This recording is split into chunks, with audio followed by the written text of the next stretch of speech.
আমার বাসভবন সমুদ্র সচিবালয় প্লাস্টিকের পানির বোতল ব্যবহার নিষিদ্ধ করেছে। ছাত্ররা কইছে সবকিছু কমায় দিব, আমাদের আরো বাড়ছে সবকিছুর দাম। এই ছাত্ররা নাকি বলেছিল সব পণ্যের দাম কমিয়ে দেবে, তাদের কথা নাকি সঠিক হয় নাই। এই জন্যই বাংলাদেশের জনগণ মুখ খুলেছে তাদের বিরুদ্ধে। ছাত্ররা ডুবে গিয়ে দেশে ওঠার ক্ষমতা কিন্তু একমাত্র লোকের আছে। আমি বাপের বাড়ি যাবো, টাকা দাও।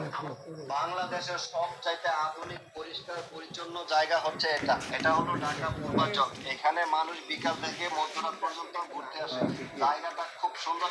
চেয়ারে বসে নামাজ পড়াকে নিয়ে জীবনে প্রথম চেয়ারে বসে নামাজ পড়াকে নিয়ে কি বলে সাইকেল চালানো যে ব্যক্তি চেয়ারে বসে নামাজ পড়ে সে ব্যক্তি আল্লাহর সাথে কি ছোট হয় না বড় হয়?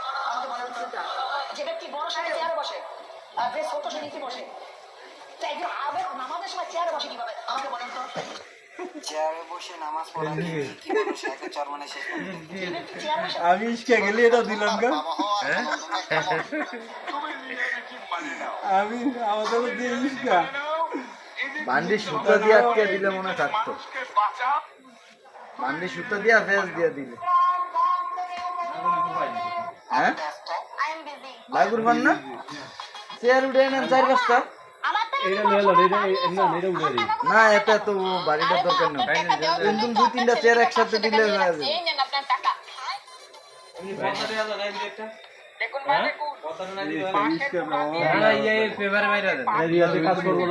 আমাদের কি আমি কাজ করবো না,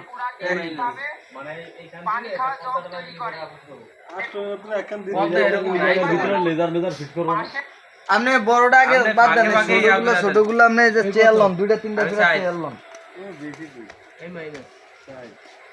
এইভাবে ইয়ে করতে গেলে হাতের টানে দিয়ে গেছে এবারে দিয়ে দেন ফাঁকে ফাঁকে ইয়া বসে কিন্তু বিকাশ ব্যবসায়ীদের খুব মনে পড়তেছে। আজ যদি বিকাশ ব্যবসায়ীরা থাকতো তাহলে আমাদের মেয়েদের দ্বারা